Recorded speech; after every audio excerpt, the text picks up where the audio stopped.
Good morning students. Class 11 chapter number है 9 that is sequence series. आज की video के अंदर जो हम पढ़ने वाले हैं वो है introduction of sequence and series. देखिए, सबसे पहले सीक्वेंस क्या होती है। It is a function of n. ये कोई भी फंक्शन होता है एन के टर्म्स में। जो एन होता है वो नेचुरल नंबर होता है। मेरे पास ए एन कोई भी nth टर्म दिया या कोई भी जनरल टर्म दिया दैट इज 2n-1। मुझे इस जनरल टर्म से सीक्वेंस या सीरीज को फाइंड आउट करना है। सबसे पहले काम क्या होता है, यदि आप n की जगह पर 1 रखते हो यहाँ पे तो ये हो जाता है 2 × 1-1 जो कि मेरे पास रिसीव होता है 1। यदि n की जगह पर 2 रखते हो यहाँ पे तो 2 × 2-1 किया तो यह आया 3। यदि n की जगह पे 3 रखते हो तो 2 × 3-1 किया तो 2 × 3 करोगे तो 6 में से 1 को घटाओगे तो यह आएगा 5। यदि n की जगह पर 4 रखते हो तो 2 × 4 8-1 किया तो 7। जो n है ये डोमेन है। डोमेन क्या होते हैं, जो चीज़ हम डाल सकते हैं। अब वो डिपेंड करता है कि ये फाइनाइट डोमेन है या इनफाइनाइट डोमेन है। मान लीजिए हमारे पास ये क्वेश्चन है कि हमें कोई सीक्वेंस निकालनी है और 5 टर्म्स तक निकालनी है। इट मीन्स वो एक फाइनाइट सीक्वेंस होगी।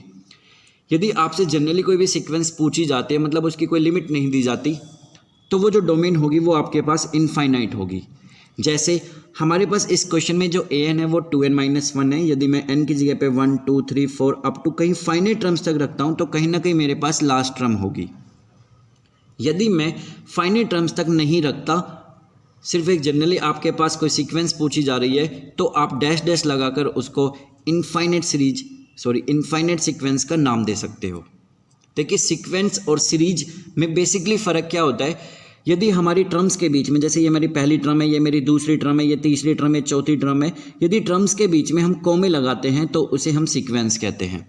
बट अगर मैं आपसे सीरीज की बात करूं तो टर्म्स के बीच में हम हमेशा जो है वो पॉजिटिव साइन का यूज करते हैं। जैसे मेरे पास इसी क्वेश्चन की अगर मैं बात करूं आपसे तो ए एन दिया है 2n-1।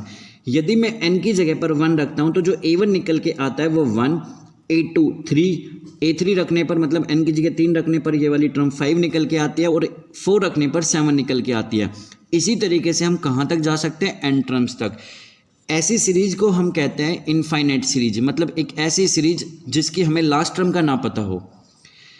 यदि हमारे पास एक लिमिटेशन दे दी जाए कि हमें 5 टर्म्स तक सीरीज को फाइंड आउट करना है तो मेरे पास first term, second term, third term, fourth term और फिफ्थ। ये फिफ्थ कहाँ से आई, यहाँ पर n की जगह 5 रखे, 5 × 2 10, 10 में से 1 को माइनस करोगे तो 9 आएगी। तो ये मेरे पास जो सीरीज है इसे हम कहते हैं फाइनाइट सीरीज। कहाँ तक, 5 टर्म्स तक।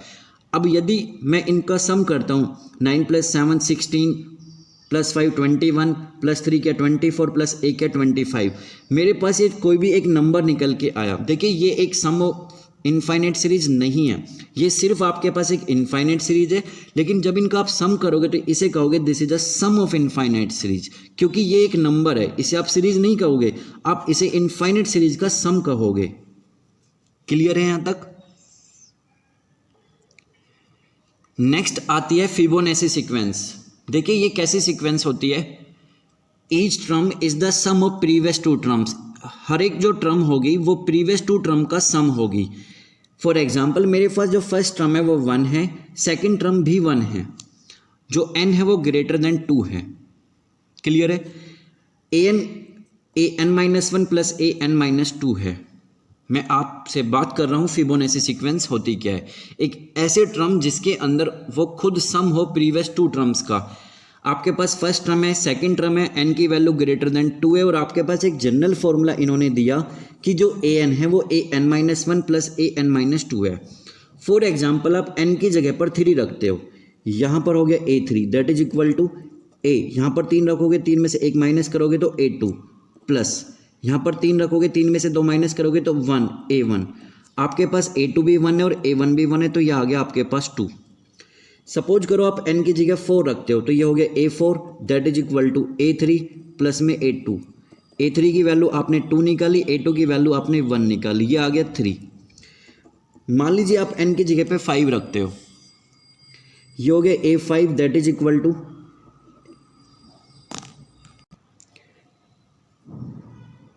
a4 प्लस में a3। a4 की वैल्यू 3 है और a3 की वैल्यू आपके पास 2 है, ये हो गया 5। इसी तरीके से जब आप इन्हें एक सीक्वेंस की फॉर्म में कन्वर्ट करोगे तो 1 1 2 3 5, एक ऐसी सीक्वेंस जिसके अंदर हर एक टर्म प्रीवियस दो टर्म का सम हो।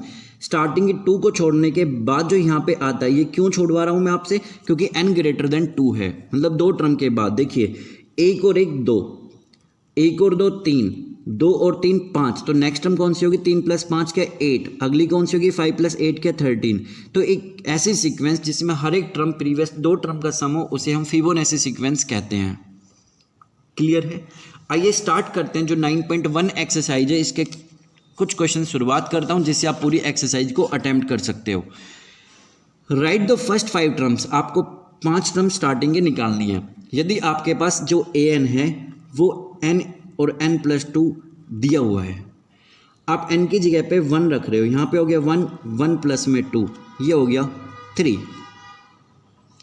आप n की जगह पे 2 रख रहे हो, 1 सॉरी यहाँ पे 2 ब्रैकेट स्टार्ट 2 प्लस में 2, ये हो गया 8। आप n की जगह पे 3 रख रहे हो, 3 प्लस में 3 + 2 15। आप n की जगह पे 4 रख रहे हो, 4 4 प्लस में 2 24। आप n की जगह 5 रख रहे हो, 5 5 + 2 दैट इज 35। ठीक है, अगर आप इन्हें सीक्वेंस की फॉर्म में लिखोगे तो कैसे लिखोगे, 3, 8, 15, 24 और 35, क्योंकि आपसे पूछा गया है सिर्फ 5 टर्म्स के बारे में। टर्म्स के बीच में आप कॉमे लगाओगे क्योंकि आपने इसे सीक्वेंस की फॉर्म में लिखा है। क्लियर है? सेकंड क्वेश्चन करते हैं। देखिए सेकंड क्वेश्चन क्या है, an आपके पास है -1 की पावर में n-1, 5 की पावर n+1। आपसे पूछा गया, मान लीजिए आपको 5 टर्म्स निकालनी है, स्टार्टिंग की जो 5 टर्म है उनको आपको फाइंड आउट करना है। सबसे पहले n की जगह 1 डाला, -1 की पावर 1 -1, 5 की पावर में 1 + 1, किसी की पावर 0, इट मीन्स उसकी वैल्यू 1, ये हो गया 5 की पावर में 2 दैट इज 25। क्लियर है? 8 2 के पास चलते हैं, -1 की पावर में 2 - 1, 5 की पावर 2 + 1, -1 की पावर 1 हो गई -1 और 5 की पावर 3, ये हो गया -125। n की जगह पर 3 रखते हैं, -1 की पावर में 3 - 1, 5 की पावर में 3 + 1, -1 का स्क्वायर, ये हो गया +1, 5 की पावर 4, 5 की पावर 4 होते 625। क्लियर है? 4 रखते हैं, -1 की पावर में 4 - 1, 5 की पावर 4 + 1, ये हो गया -1 की पावर क्यूब और 5 की पावर 5, इसे लिख सकते हो -3125। 5 डालते हैं क्योंकि हमसे जो क्वेश्चन में पूछा गया है वो 5 टर्म्स के लिए पूछा गया है। -1 की पावर 5 - 1, 5 की पावर 5 + 1, ये हो गया +1 और 5 की पावर 6, इसे लिखा जा सकता है 15625। तो आपके पास जो सीक्वेंस है वो क्या है, 25 -125, 625 -3125, देन नेक्स्ट 15625। ये आपके पास कोई भी सीक्वेंस निकल के आ गई। सीक्वेंस क्यों बोल रहा हूँ, क्योंकि टर्म्स के बीच में हम जो साइन यूज कर रहे हैं वो पॉजिटिव साइन यूज कर रहे हैं। क्लियर है? नेक्स्ट क्वेश्चन, आपके पास जो an है वो दिया है 4n-3, फाइंड a17 a24। सबसे पहले काम क्या करते हैं, n की जगह पे 17 डाल देते हैं। कैसे, 4 × 17 - 3 दैट इज 65। 24 डालना, 4 × 24 - 3, 24 की 4 से मल्टीप्लाई करोगे तो 96 माइनस में 3, ये हो गया 93। तो ऐसे आपके पास यदि nth टर्म दे दी जाए और आपसे कोई टर्म्स डायरेक्टली पूछा जाए तो आप n की जगह पर वैल्यू को डाल सकते हो और अपनी कोई भी वैल्यू को फाइंड आउट कर सकते हो। क्लियर है? देखिए आपके पास लास्ट क्वेश्चन इस वीडियो के लिए, जो a1 है वो 3 है और a2 के लिए आपको एक फॉर्मूला दिया है 3 × an-1 + 2। क्लियर है? ये an है, सॉरी a2 नहीं an।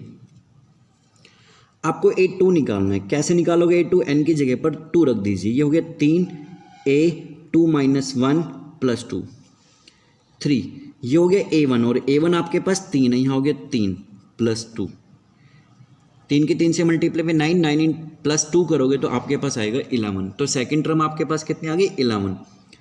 आपको निकालना है A3। A3 कैसे निकालोगे, 3 यहाँ पे 3 रखना, 3 में से 1 घटाओगे तो 2, ये बन गया A2 plus 2, 3 as it is. और A2 की वैल्यू आपके पास 11 है प्लस 2, ये हो गया 35। आपको 4 निकालना है, A4 निकालना है। कैसे निकालोगे, 3 टाइम्स A3 प्लस 2, A3 की वैल्यू आपके पास 35 है प्लस 2, ये हो गया 35 के 3 से मल्टीप्लाई करोगे तो 105 प्लस 2 किया तो 107। आपके पास लास्ट A5 निकालना है, 3 इंटू A4। A4 क्यों हो गया, क्योंकि यहाँ पे 5 रखोगे प्लस 2, 3 A4 आपके पास है 107 प्लस 2, ये हो गया 3 के इसे मल्टीप्लाई करोगे तो प्लस 2, ऐड किया तो 323 आ गया आपके पास। क्लियर है। और क्वेश्चन में ये भी पूछा गया है कि ऑब्टेन कोरस्पॉन्डिंग सीरीज, इस बार इन्होंने क्वेश्चन में सीरीज पूछा है, तो कोरस्पॉन्डिंग सीरीज क्या हुई आपके पास,